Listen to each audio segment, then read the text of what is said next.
a gripping film that follows the protagonist Zoe, who is deaf, as she embarks on a journey across the Southwest to visit her boyfriend. Despite her mother's concerns about potential dangers, Zoe sets off on her adventure. During her trip, she engages in risky behavior by texting her boyfriend while driving on a busy 8-lane highway. Upon receiving the text, Zoe's boyfriend reacts affectionately by kissing his phone. As Zoe continues her journey on a 2-lane road, she not only continues to text while driving, but also takes pictures. Unfortunately, her luck runs out when she glances up to find a man standing in the middle of the road. In a split second, she manages to swerve and narrowly avoids hitting him, but he falls down nonetheless. Soon after, she notices another man sprinting towards her, followed by a group of reckless individuals in a pickup truck. It appears that the man is trying to reach his injured friend, but the men in the pickup intentionally run him over. Displaying bravery,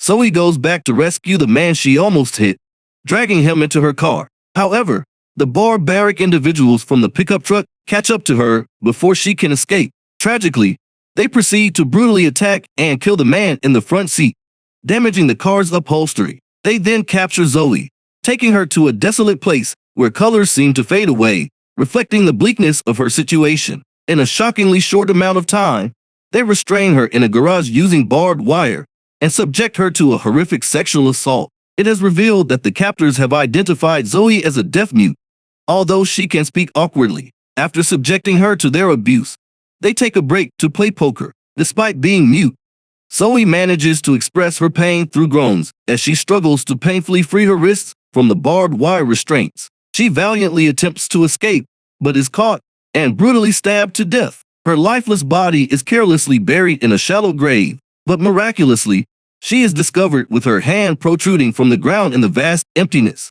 To her fortune, she is found by a Native American who takes her to the official sacred Indian burial grounds, which now have plaques. Through ancient chanting, dancing, and smoking rituals, the Native American brings her back to life. However, during the process, Zoe briefly appears possessed by evil, with her eyes turning black and levitating. Eventually, she returns to her normal state and wakes up in a barn filled with various tools. Determined to seek justice, Zoe sets out to confront the remaining members of the gang who harmed her. Although she encounters communication difficulties due to her deafness, she manages to find the last payphone in America and calls her boyfriend. Unfortunately, her encounter takes an unexpected turn when she spots a police car, which happens to be manned by Jed, one of her rapists. Instead of seeking cover, she follows him into a bar where he callously describes the horrific scenario to the bartender. As Jed's accomplices notice Zoe's presence and call out to him,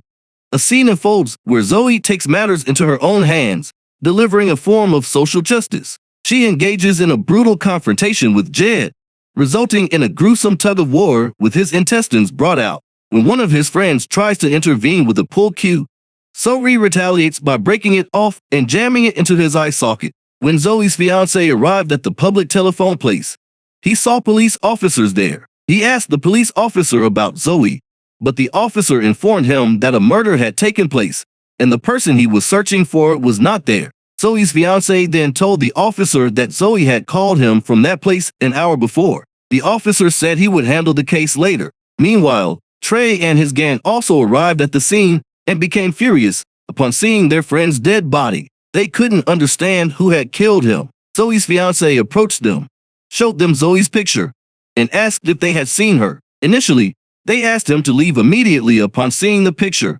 but when he mentioned that Zoe had called him an hour before, they were surprised. They moved forward to attack Zoe's fiancé, but the police officer arrived and intervened, asking them to leave. Later, Zoe regained consciousness in a shed. A door to a room opened automatically, revealing various tools. Zoe picked up an arrow and a bow and left the shed.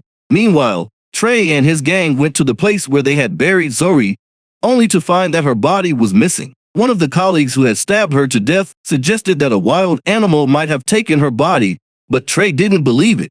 They decided to move away from their houses due to the fear of being arrested by the police. Back at their homes, they started packing their luggage. However, when one of Trey's friends came out of his house, he discovered that someone had thrown arrows at his car. He left a voice note for Trey, expressing his fear. At that moment, Zoe arrived and started killing him with arrows until he died. When Trey heard the message, he rushed to the scene and found his friend dead. The situation became more difficult as Zoe, although resurrected, was deteriorating and emitting a foul smell. She was shot, but the bullet only left a hole.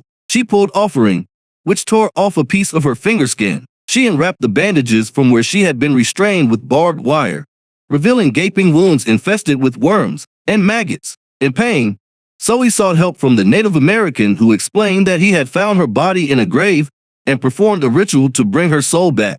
However, her soul was accompanied by the soul of the tribe's commander, seeking revenge against Trey's family for wiping out their tribe. The old man revealed that Trey's family was also Zoe's enemy. He warned Zoe that her body was rotting and that she had limited time to act. On the other side, Trey planned to kidnap Zoe's fiancé to protect themselves from her. They found him crying and sad and proceeded to beat him before kidnapping him and putting him in their car. As they were leaving, Zoe arrived and shot an arrow into Trey's friend's neck. Trey and his friend were shocked to see Zoe alive and ran away. Zoe also fled, jumping onto their car. A fight ensued on top of the moving car, with Trey's friend stabbing Zoe multiple times to no effect.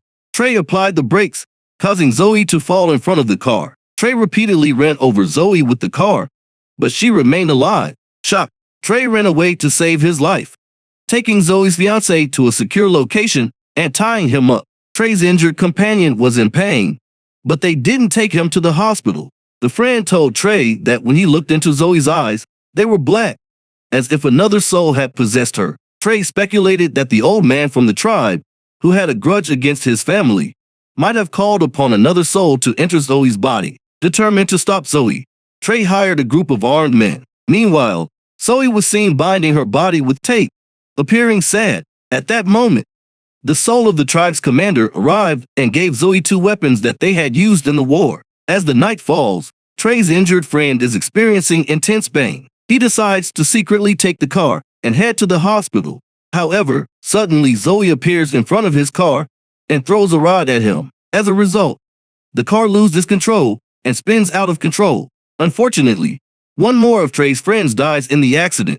Trey confides in Zoe's fiancé, revealing how they all mistreated his fiancé and subjected her to torture. Overwhelmed with grief, Zoe's fiancé breaks down in tears. Meanwhile, Zoe continues to kill the remaining friends one by one. Trey, desperately searching for his friend, discovers that Zoe has also murdered him. To add to the horror, Zoe takes his friend's heart and consumes it right in front of Trey's eyes, leaving him terrified. Fleeing in fear, Trey encounters a police officer. In a panic, he kills the officer and makes his escape. Meanwhile, Zoe approaches her fiancé, who is devastated upon seeing her. Although he pleads for her to stay by his side, Zoe is running out of time to exact her revenge. Reluctantly, she leaves, determined to carry out her plan. Trey seeks out the old man and implores him to explain how Zoe became alive again. The old man reveals the whole story, explaining that the soul of the tribe's leader now resides within Zoe. He informs Trey that the soul will only find peace after eliminating the entire family. Trembling with fear, Trey asks the old man how to rid Zoe of this soul. The old man instructs him to burn the skull of the leader, as doing so will force the soul to leave Zoe's body. Meanwhile, the police discovers Zoe's fiancé, releasing him from captivity and launching an investigation. Zoe arrives at Trey's house, witnessing the devastating sight of Trey's brother's suicide provoked by the tribe leader's soul. Zoe kills Trey's mother before departing. Finally, the soul exits Zoe's body. Trey arrives at a specific location, having collected all the skulls except for the tribe leaders. To his surprise, Zoe appears holding the missing skull. In a desperate bid to save his own life, Trey grabs a chainsaw and engages in a fierce battle with Zoe. During the fight, Zoe cuts off one of Trey's hands, but he retaliates by impaling the chainsaw into Zoe's body. Deprived of fuel for her anger, Zoe cuts off Trey's neck, bringing an end to her revenge and the tribe leader's quest. Sometime later, Zoe's fiancé arrives at the location summoned there by the old man. He discovers Zoe's half-buried body and confesses his enduring love for her. Finally, he sets her body ablaze, granting both Zoe and the tribe leader's soul the peace they sought. The movie comes to an end. Thanks for watching. Please don't forget to like and subscribe to my channel for more videos like this.